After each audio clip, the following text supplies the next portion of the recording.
welcome to the Karwas. This is your host, Dr. Haider Shah.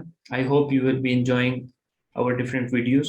Today, we have brought another very important topic, that is what kind of subjects you need to take while doing your PhD course.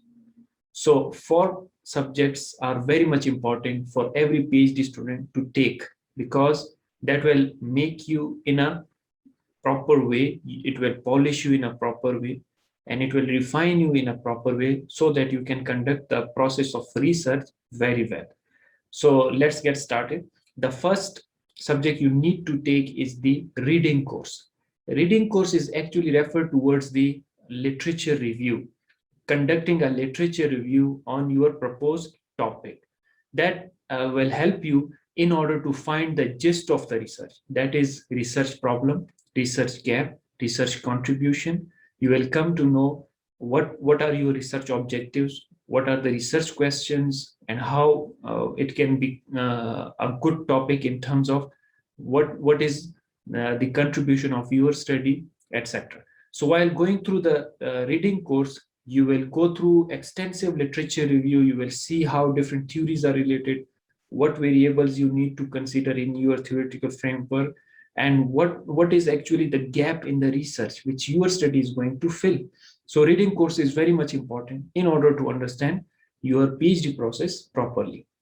Okay, the second subject which we recommend is the PhD workshop series.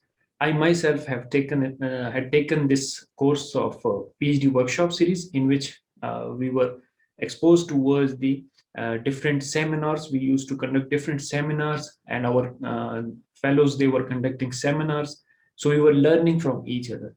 That is actually to get familiarized with the basic research activities and how to prepare yourself for that.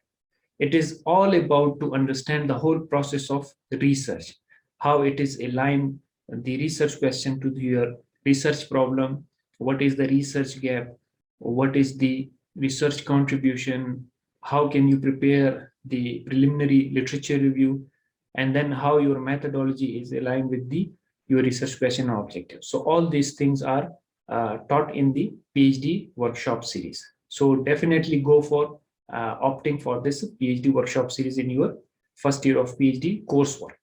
Okay, the third important thing is the research methodology class. That is very important course because in research methodology class, you will be taught so many different important things. For example, you will learn about the research design, you will learn about the research philosophy, you will learn about research strategy, you will learn about the research approach, that how it is best fit with your research objectives and research question, and how it is aligned with them, how you will understand which approach you need to follow, which method you need to follow, or what population you are going to take, and out of that population, which sample you will select, and what will be the sampling technique for that.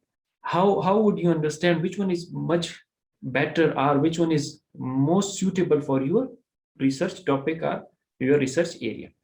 Okay, the fourth one is the course of advanced statistics. That is the most important one in the subject of the PhD coursework, that you will come to know about the different tools and techniques, how to carry out analysis properly.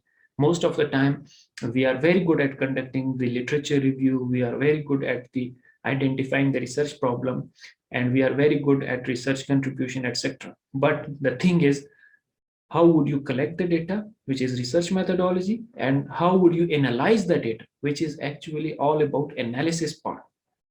So when you know which kind of analysis are there, which kind of softwares are there, whether you are doing the qualitative study or quantitative studies. So you need to understand, for qualitative, we have different kind of things to analyze properly. And for quantitative research, we have different statistical tools to analyze. For example, Smart PLS, the AMOS, etc., which is advanced version of the SPSS, which we usually run in PhD and mostly recommended, and mostly impact factor papers, they publish paper with the analysis in Smart PLS or AMOS. So again, these four kind of courses you need to take in your PhD journey, because that will shape you, that will modify you, that will polish you properly for your upcoming PhD process. So I hope this video will help you in achieving your goals and you doing your PhD very well. Thank you very much for watching, and don't forget to subscribe this channel because many more videos are on the way. And moreover, if you have any suggestion to us, please do write us in comment section, or you can email us at the info at the rate of carlwas.com. Thank you very much. Stay blessed. Bye bye.